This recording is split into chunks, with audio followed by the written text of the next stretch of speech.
Episode 57. Hello, thanks for tuning in to another episode of Dogman Encounters Radio. I'm Vic Cundiff, and I'll be your host as we listen to eyewitness encounters involving one of the most terrifying cryptids, dogmen. Our guests tonight have chosen to remain anonymous. Because of that, I'm going to refer to them as Ann and Paul. Ann and Paul, welcome to Dogman Encounters Radio. Thanks so much for coming. You're welcome. And please give us a brief bio on yourself. All right. I'm 22 years old. I've lived in North Carolina pretty much my entire life.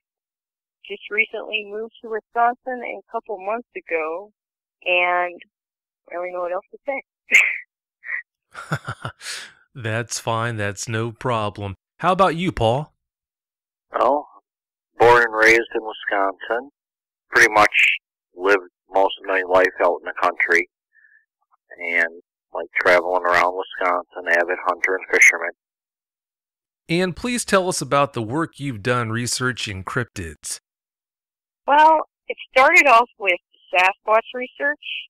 I got suckered into watching Finding Bigfoot, and it piqued my curiosity.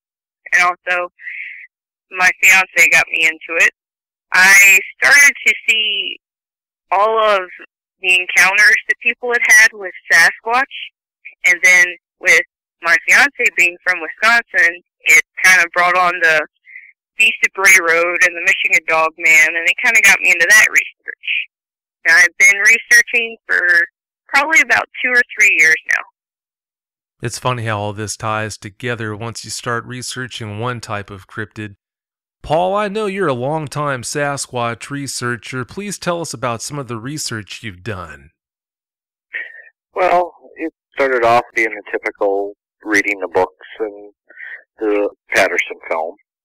After, I got comfortable with that, I started going out in the field more, concentrating my efforts in the Horicon Marsh area.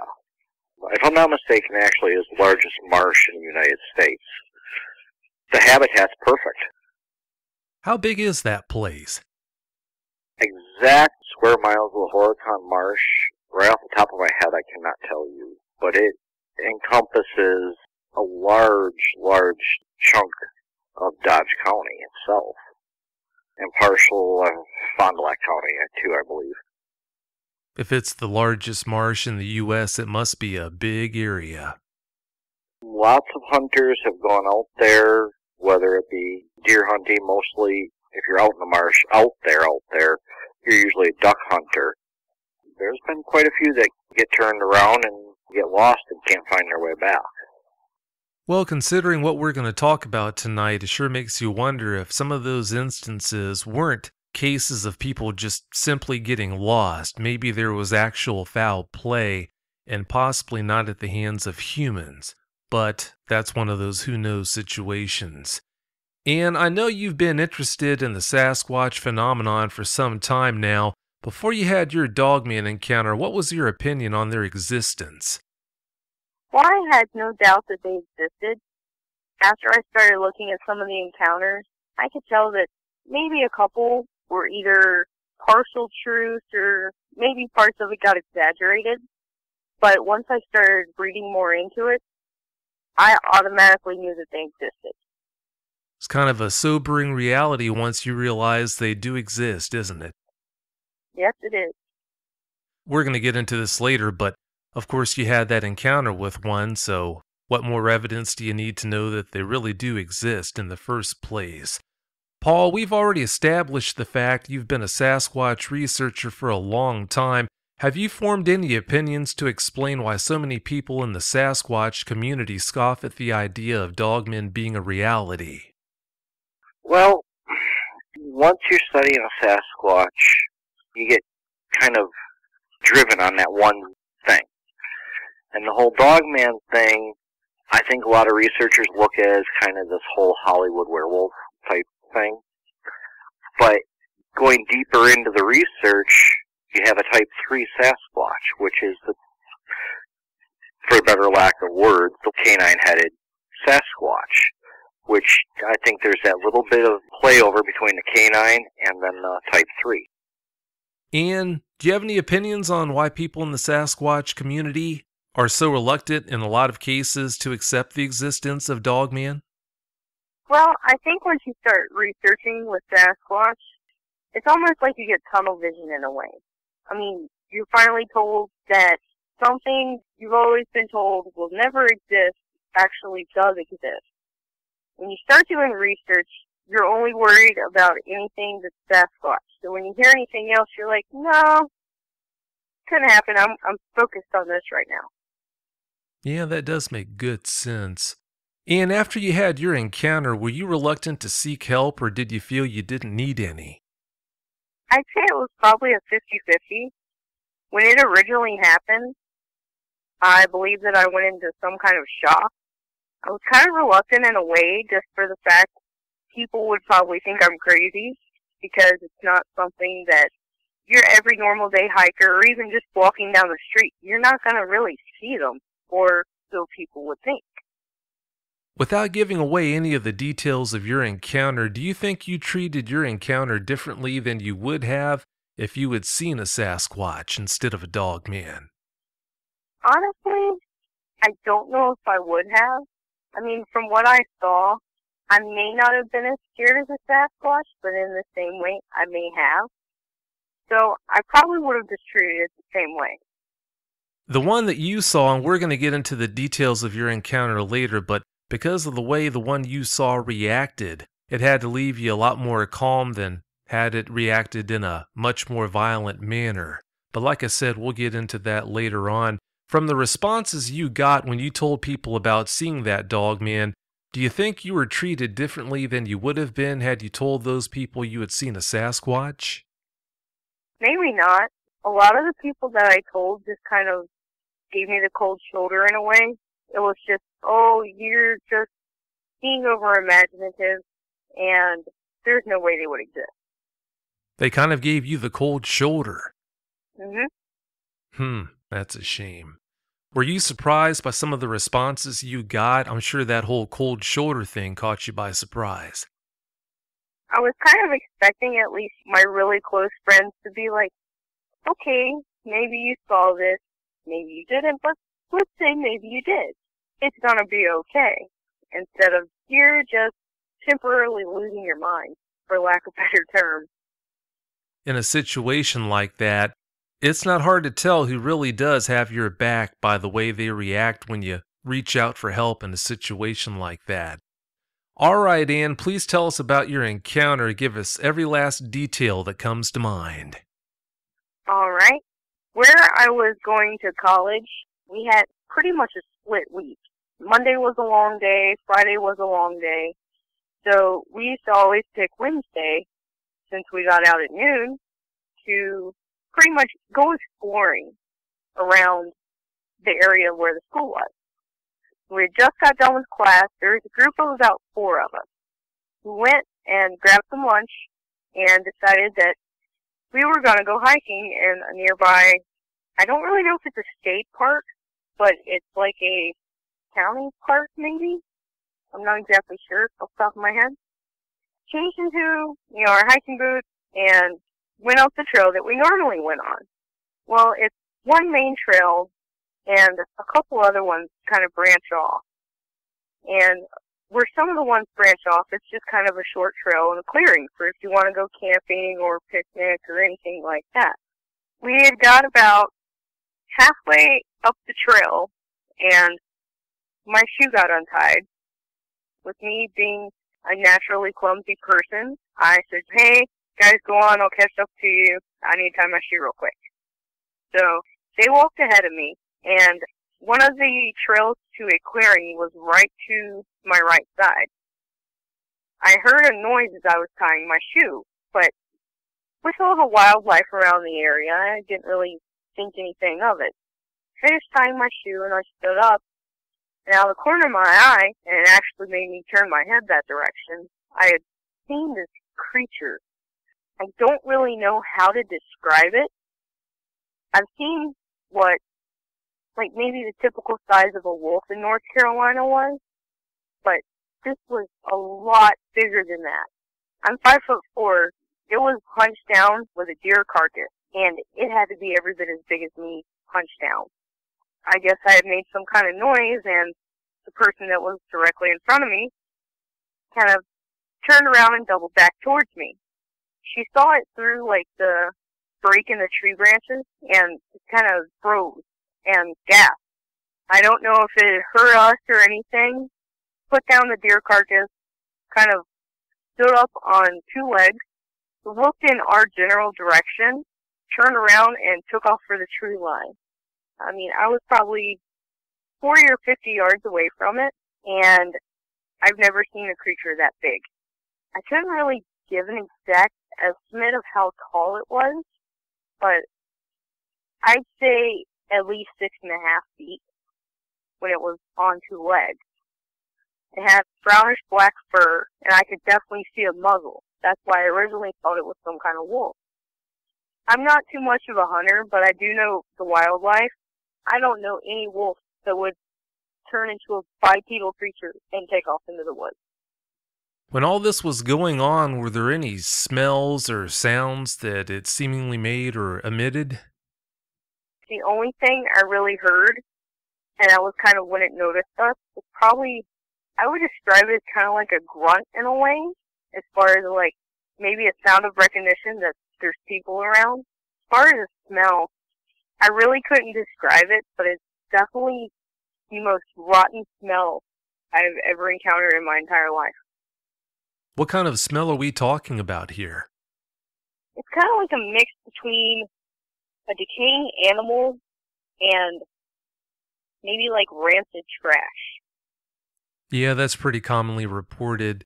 Rotting meat, rancid trash, the strong smell of urine, that's pretty commonly reported. You mentioned that one friend that turned around and saw the Dogman. Roughly how close was she when she saw the Dogman? She was standing maybe 2 to 3 feet away from me. When I was on the trail, it was straight. So, around the same distance as me. I thought you were alone when you saw that Dogman. I didn't know that she had doubled back and was right there by you. She wasn't close enough to get the view that I saw, but I think she got a good enough glimpse to kind of maybe put the fear of God in her. Yeah, that's totally understandable there. As your group walked down that trail, it sounds like you walked right past it. Is that right? From the way it was looking from the clearing, yeah. Just kind of on the other side of trees. It kind of makes you wonder how many times people walk through the woods right past things like that, and by not being attuned to their surroundings, never know how close they were to things like Dogman or Sasquatch or who knows what else. If you wouldn't have stopped to retie that shoe, sounds like you never would have known it was there either. I honestly don't think I would have. I mean, it's definitely a scary feeling looking back on it now, thinking if I could have walked right past it and not have even known it. Yeah, that's a scary thought. When we're out in the woods, most people, unless you're a really seasoned outdoors person, we're so out of our element, things like that could take us out at will if they wanted to. Moving on, because of how the Dogman you saw reacted to your presence, do you think they might not be as dangerous as some would lead you to believe? As far as the way the one acted, I definitely think that they're still as dangerous, but I think maybe it was an act of self-preservation in a way. It knew there were people out there, and it just wanted the cover for the tree line. Yeah, that makes sense. It's human nature when you see something like that you've never seen before that's not supposed to exist to just zero in on its face. I've got no doubts that you studied its face for as long as you could before it turned and ran for the tree line there. Was there any kind of facial expression that you noticed by chance? The only thing I really remember vividly about it, it did have the muzzle. And I am supposing this, seeing as how it was in the act of doing it. With it eating the deer carcass, there was a lot of blood around the muzzle area. I don't really remember the eye color because at the time, it really shook me up. Yeah, that's no surprise. Paul, the two of you live near a place called the Horicon Marsh. From what you told me about the place in the pre-interview, some interesting things have happened there and continue to happen there. In fact, you've had your own strange experiences there. Please tell us what you know about the place and all about your strange experiences there. Well, Horicon Marsh is actually at 33,000 acres to be precise. I kind of looked it up. It's from the glacial period. There's a lot of heavy Native American influence in that area. Burial mounds, little encampments. But kind of all started doing my research and was like, there's bound to be something out here. So going out into the field, doing the field work, started concentrating on a few areas that I thought at the time were going to be good. The one night we went out there was two friends and me, and we took two different vehicles. We were going out down this long hunting road.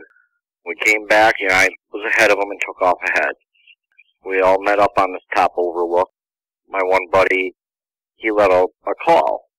The call that was returned about 15 seconds later was not a Sasquatch. The only way I could describe it would be like a demonic howl. Enough to get the hairs on the back of your neck standing up.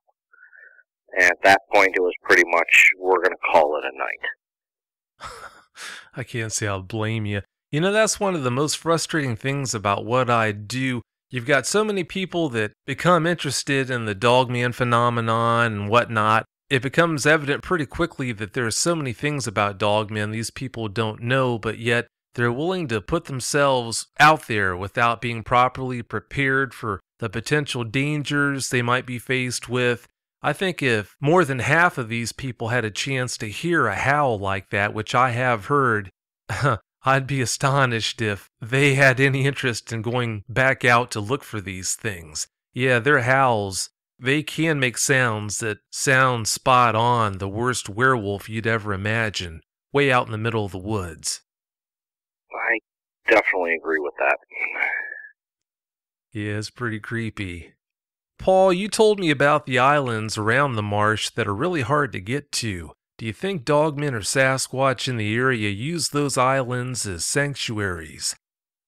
I would like to assume they do, just because close to 3/4 of the marsh is federal now. You don't have free go around willy-nilly and, wherever you want. You can go out into the federal side, but there's only specific places, really. At night, I'll be honest, you need a boat to get through there.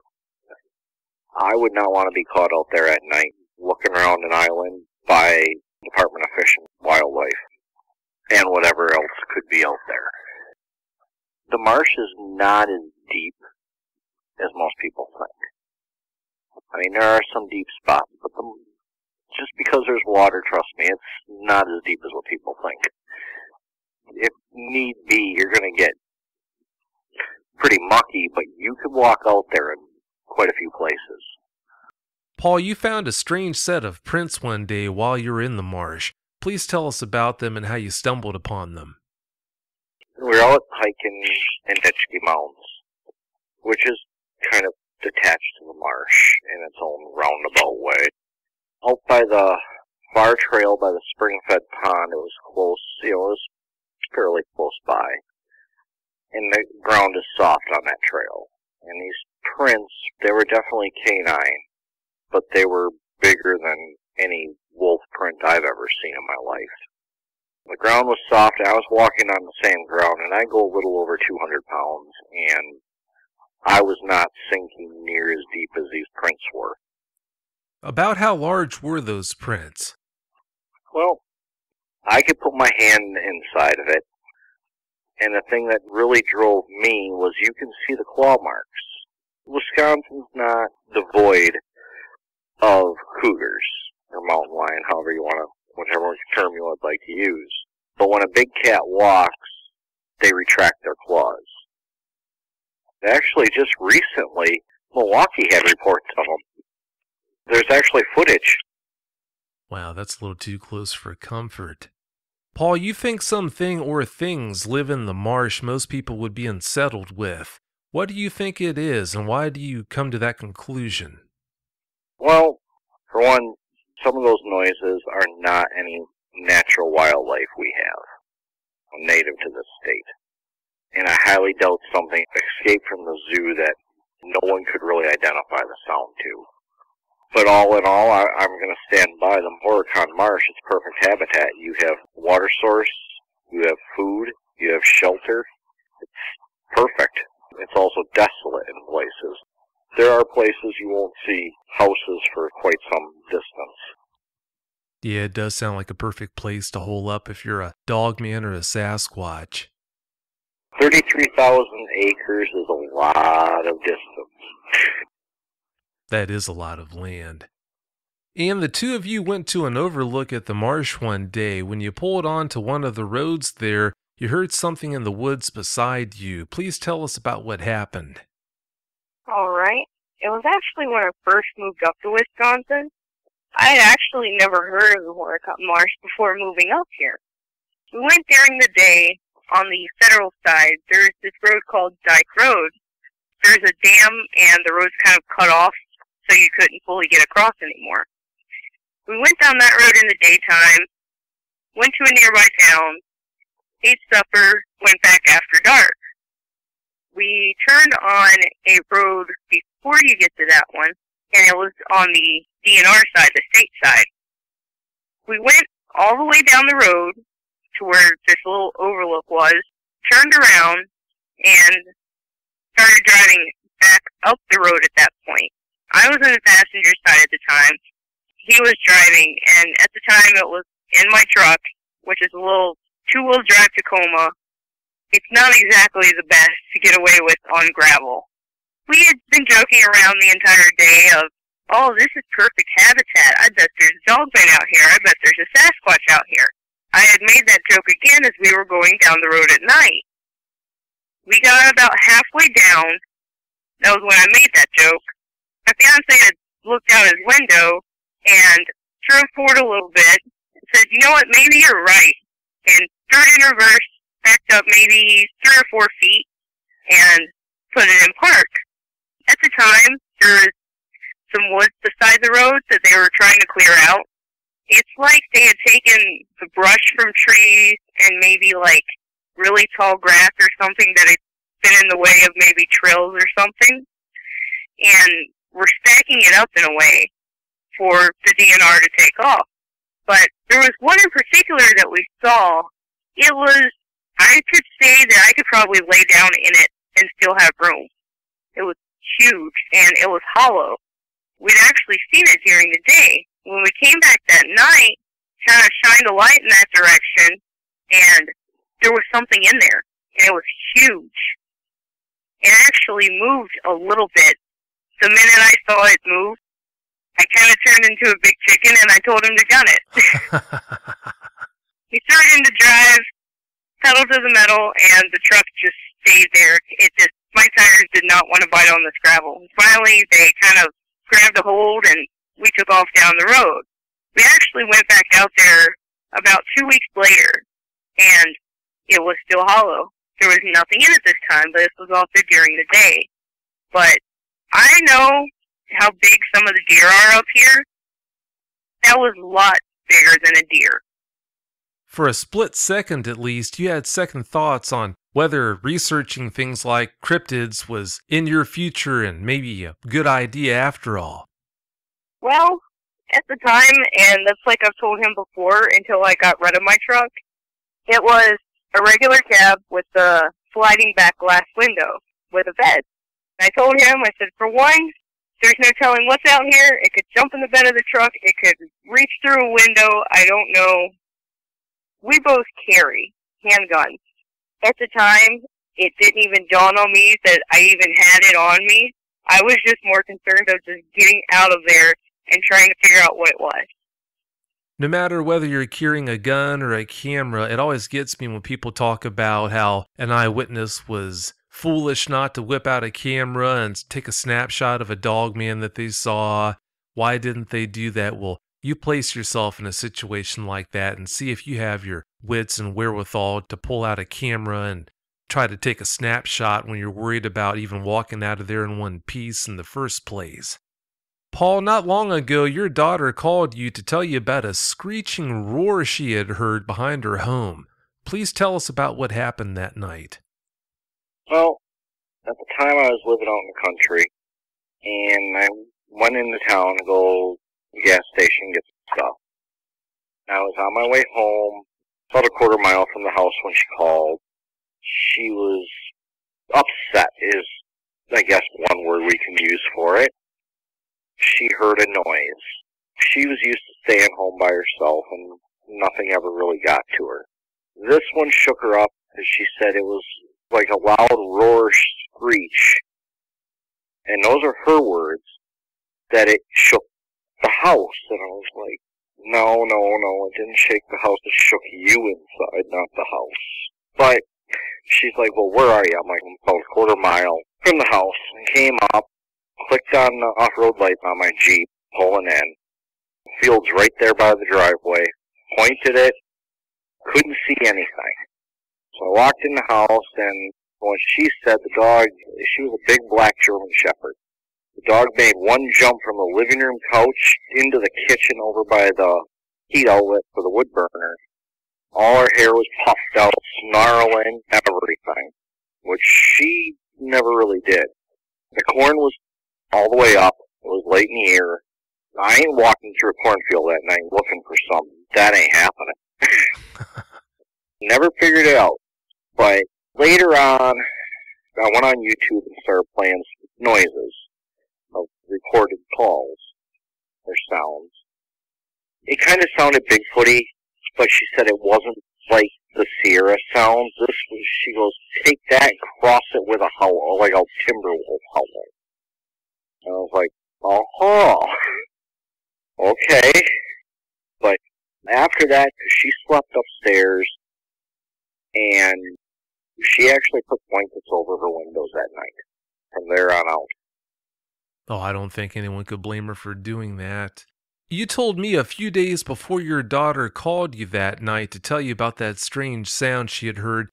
You heard something that sounded like a bulldozer coming through the woods near her place. What happened that night? Yeah, we were hiking on Nitschke Mountains. It was during daylight yet, and it was really, really disgustingly hot outside. No breeze or anything.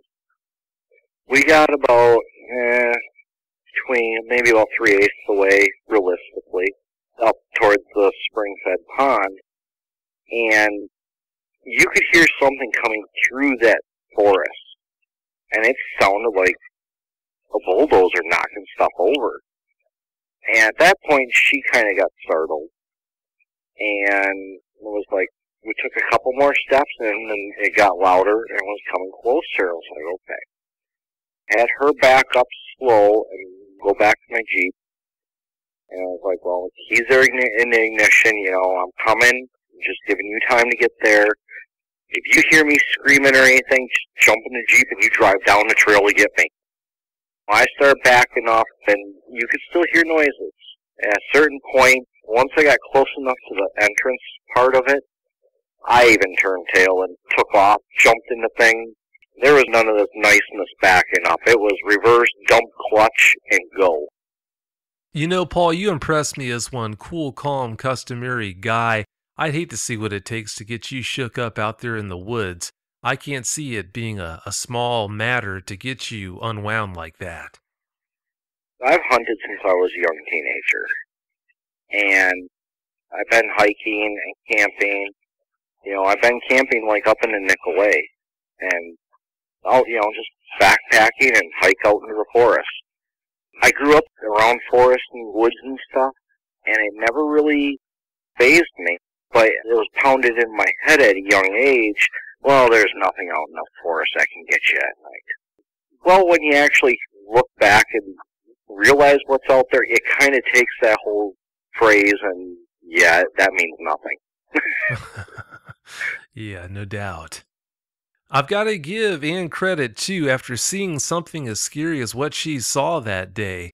For you to go out into the woods, Ann, and do the kind of research you do takes a lot of sand to do that. I'm really impressed. Well, sometimes I just kind of have to block that part out of my head so I'm able to continue the research. My biggest thing is I want to know more about these creatures because you can look up a Sasquatch. There's all kinds of stuff of them all over the internet, all in books, but there's not really a whole lot about these that people know. As time goes by, I think that is going to change. It seems like the whole Dogman phenomenon's catching on the way Sasquatch did about 20-25 years ago. Hopefully it's not too long before there's a lot more info out there that's easily accessible on the topic, but time will tell. Paul, please tell us about the day your neighbor's son claimed something had chased him across a field. That was actually an interesting night. I was actually just laying down, reading a book in bed, just relaxed, and cell phone rang, and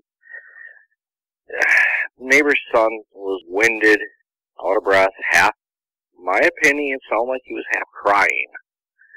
Something big chased him from the tree line through the field, halfway back to their house.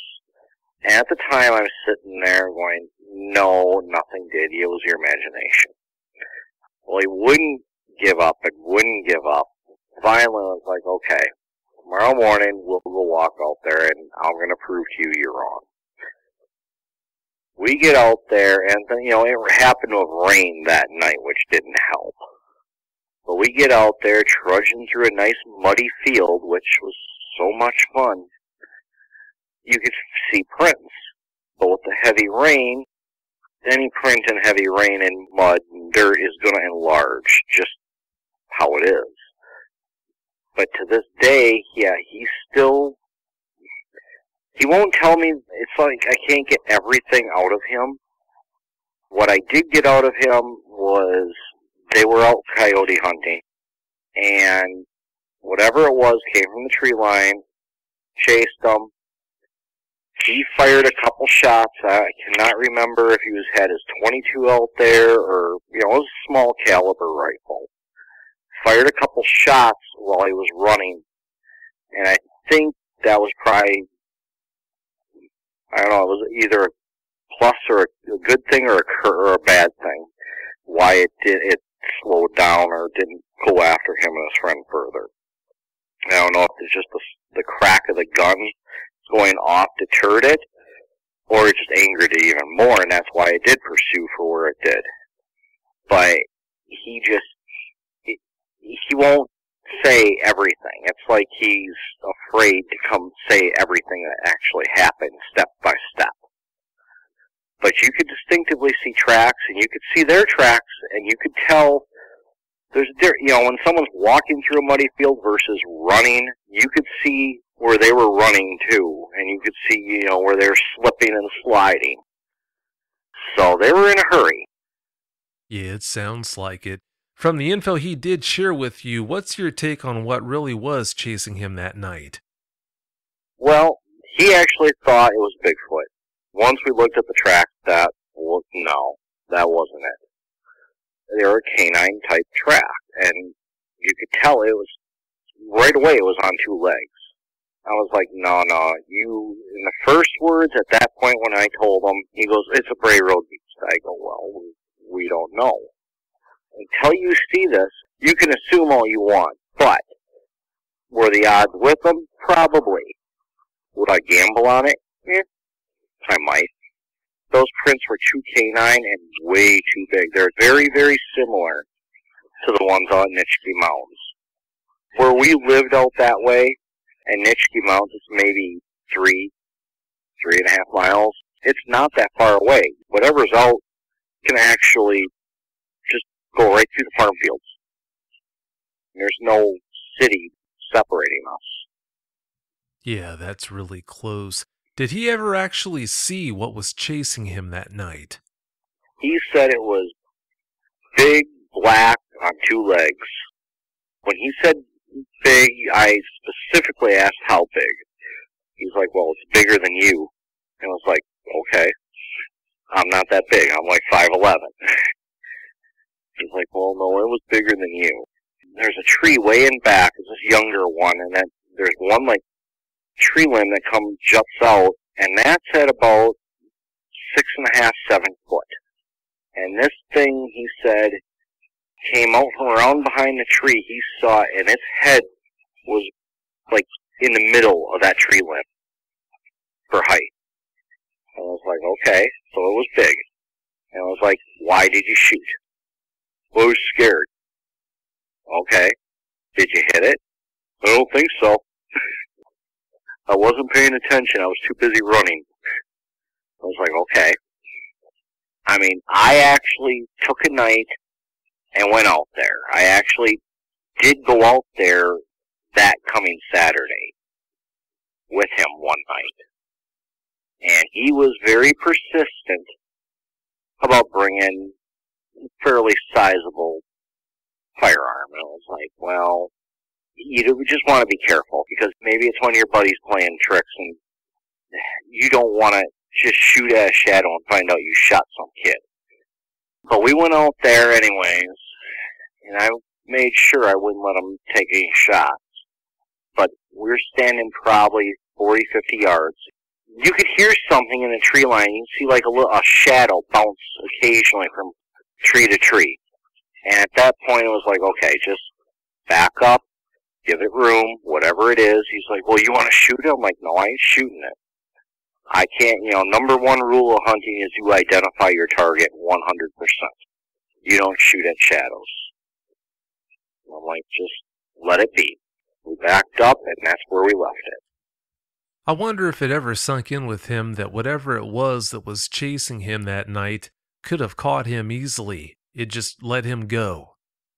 I told him specifically, because his friend was with them, and I'm like, whatever it was, if it wanted you to, it had you in a blink of an eye.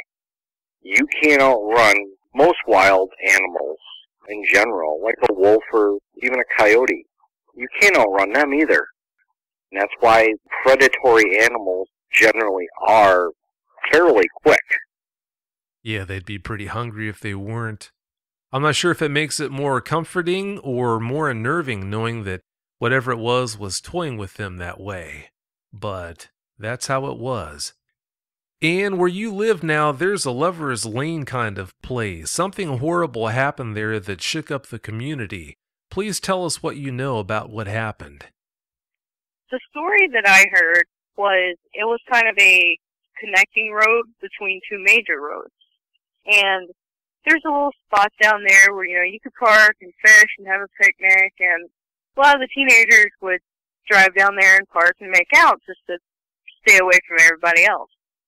The story that I heard about it was there was a couple that went down there. Nobody saw them for the rest of the night. They went there the next day trying to look for them, and the windows were busted out of the car, and they were pretty much just ripped to shreds. Instead of trying to look for what caused it, they just blamed it on, say, maybe it was just a hitchhiker that came through. We're never going to find them, so let's just close the case and block the road. That way nobody can get down on it anymore. In a lot of cases like that, when you hear about something like that happening where it almost seems like it might be an urban legend, in that instance, I guess it was verified as being true, a true incident, wasn't it? I've heard it from a couple different people. I can't remember the exact year that it happened, but, I mean, it's well, I wasn't born then, and I wasn't up here then, so I wouldn't know about that. From what I've heard, I don't think it was just some story to keep people out. Makes you wonder what really happened that night. If it did happen at all, of course we don't know for sure, but it still makes you wonder. Paul, at Nitschke Mountains Park, there's an Indian chief's gravestone. There's a kind of lore about something unusual that chief did. What do you know about that? Dodge County Historical Society Museum actually has a little bit of history on it. I was there one day reading about it. The gravestone is in the cemetery, maybe a mile or so up the road from Nitschke Mountains. It's the largest gravestone in the cemetery. People around helped pitch in for it. It was an Indian chief that was there at that point in time the rest of the tribe moved on. He stayed behind, which makes absolutely no sense. Because when a tribe moves, no Indian chief normally stays behind to watch over or guard whatever he was doing. Nitschke Mound, there's over a dozen mounds, Indian burial mounds, just on that property. Not counting the ones that are in the farm field that were plowed over years and years ago. That's a lot of mounds. And do you think the park having so many burial mounds plays a role in the apparent cryptid activity there? Well, from what I've read, I think it would go either one of two ways. I've heard that they would put these burial mounds in places dogmen were to keep people from disturbing the mounds. It's almost like a way of scaring them out. I've also heard that they're actually attracted to burial mounds and native land. So I'm not really sure maybe which one it is, but that particular place, it truly is the perfect habitat. There's not really a whole lot of people that go out there on a typical day, so it's pretty off the beaten path in a way. Yeah, it does sound like kind of a strange place. And 2 days ago, you and Paul went to Nitschke. It wasn't exactly an uneventful outing. What happened? When we went out there, we just decided to go kind of just to get out of the house.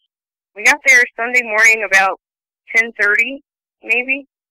Just decided to go out and walk around like we normally did. We walked over the path. We always go around by where the Springstead Pond is and kind of make our way around. When we were over there, there's kind of like a piece of land. It's almost like a peninsula in a way that kind of juts out. There were some ducks that were sitting over there. When we walked up, we weren't even fully at the pond yet. There's no way possible that they could have seen us or heard us. We were still too far away. We heard this, it's almost like a splashing sound, and the ducks took off. I think we both kind of had to think back on it. It was almost like something really big, kind of just maybe either dove into the water or kind of just sunk down into it to kind of hide. How far was whatever this thing was when it hit the water? Did you get a beat on that, or would you just have to guess? Honestly, if I had to guess, I would say maybe 8 to 10 feet away, but there's really thick trees right through there, so you can't really see all the way through. It was close enough to where I could see the ripples in the water coming off of it. Did you ever have the ability to guess on the size of whatever it was? It was definitely bigger than me. If it was a Dogman or a Bigfoot, you think it would have just slunk behind a tree or something like that to disappear instead of jumping into the water like that, but I guess you can't think for either one of them, so who knows? Paul, your gun dealer's son won't stay the night at Nitschke Mounds Park. Why do you suppose that is? Well, for one, you're not really allowed to camp out there. But when it first opened, the gentleman is a Civil War reenactor, so they did their encampment thing with the tents and all that stuff. Well, to do it right, they always slept overnight, so nothing got messed with. No one in that encampment actually made it through the night. They all actually left in the middle of the night just because of some of the noises they were hearing. Those muzzle loaders they have, even the cannons, that's still real gunpowder. I mean, the muzzle loader dumps some pebbles or something down it. And these are grown men and they're running. It must have been a pretty creepy night to make them all pack up and head out like that. I've never been there at dark.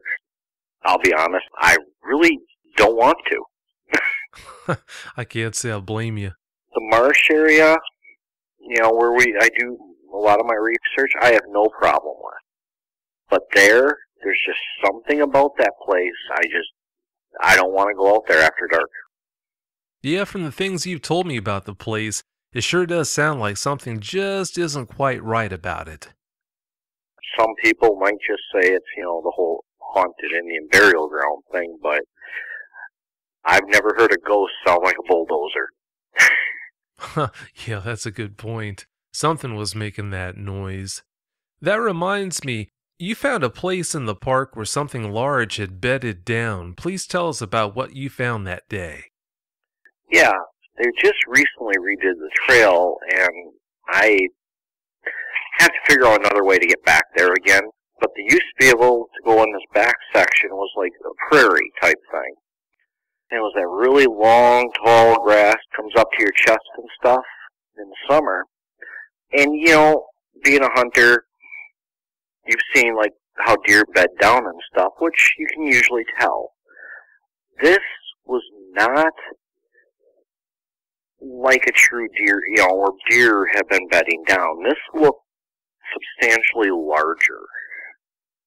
I mean, never really dug into it too deep of looking for hair samples or anything, just because when you're back there on certain days, you get this feeling that something's watching you, and it's a very unnerving feeling when you're out in grass that tall, because you don't know where it could be. And it's one of those, yeah, we're just going to look quick and move. It's bad enough, believe it or not, I've actually dropped my cell phone out there and had to actually sit there and go looking around for it one day, which was not enthusing me. To the point where I was about ready to say, forget it, I lost it, and call the cell company and say, give me a new phone. I can't say I'll blame you. That's not exactly my idea of fun either.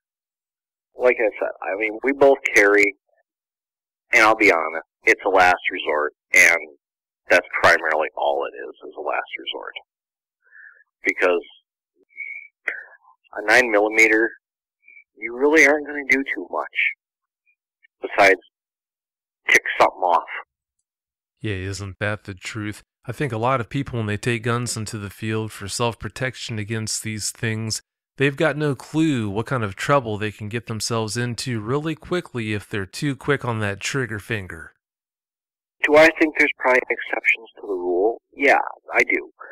How many people can afford a $12,000, $13,000, $15,000 .50 caliber semi-automatic?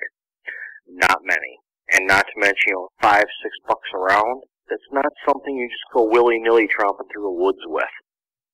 Yeah, that's not something that you just want to pack around in a situation like that.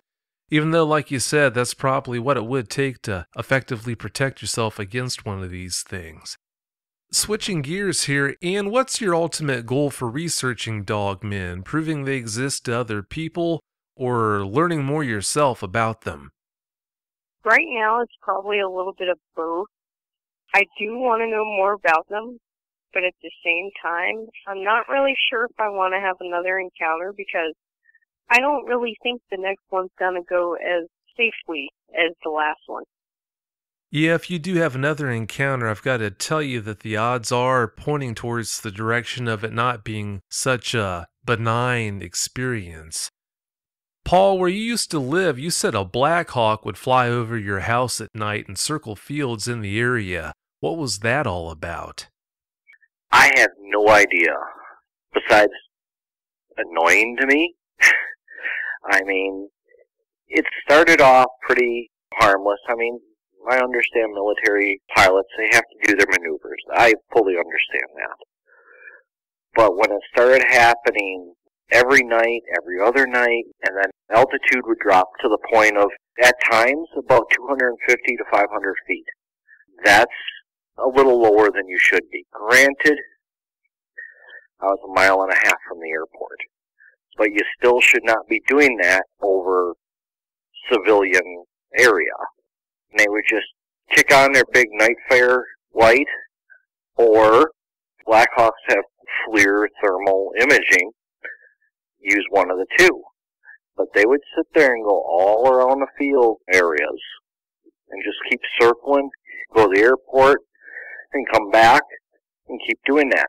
I mean, it got down to the point where I had them, let's see, at least 2-3 times a night at one point. I mean, I was woken up at about 1:30, 2 in the morning by one coming over the house low enough to where it was shaking the house. Yeah, I can't think of many people that would be okay with a situation like that either. It's ironic you mention that because I know of someone else who had a very similar experience with Black Hawks doing that kind of thing. They would circle behind his house with the spotlight on, down on the trees, into fields, open fields behind him or whatnot. It really makes you wonder what's behind all of that. It did. I mean, at first I figured, okay, maybe someone's growing something illegal out there. Okay, not my problem. But you're not growing anything illegal in the middle of winter, because nothing in Wisconsin grows in the fields out here in the winter. And they would still do it, even in the winter. That is strange.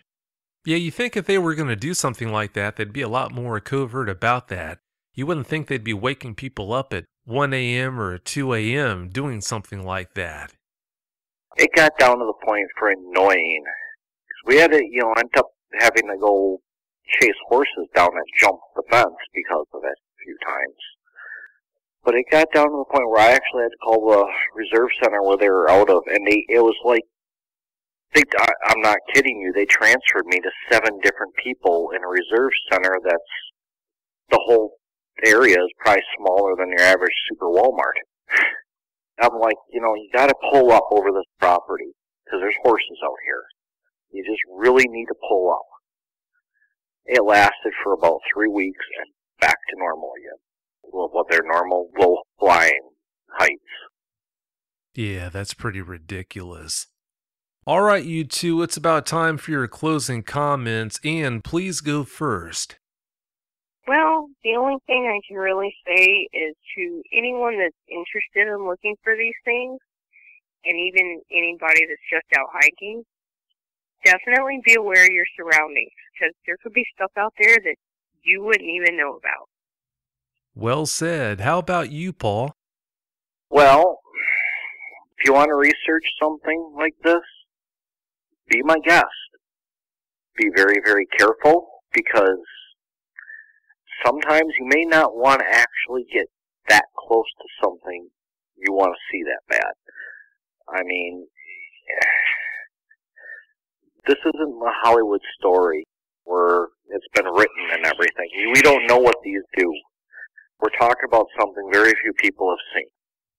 There are a lot of people out there trying to do whatever they can to have an encounter with one of these things, but you know what they say, be careful what you wish for. You can't unsee something.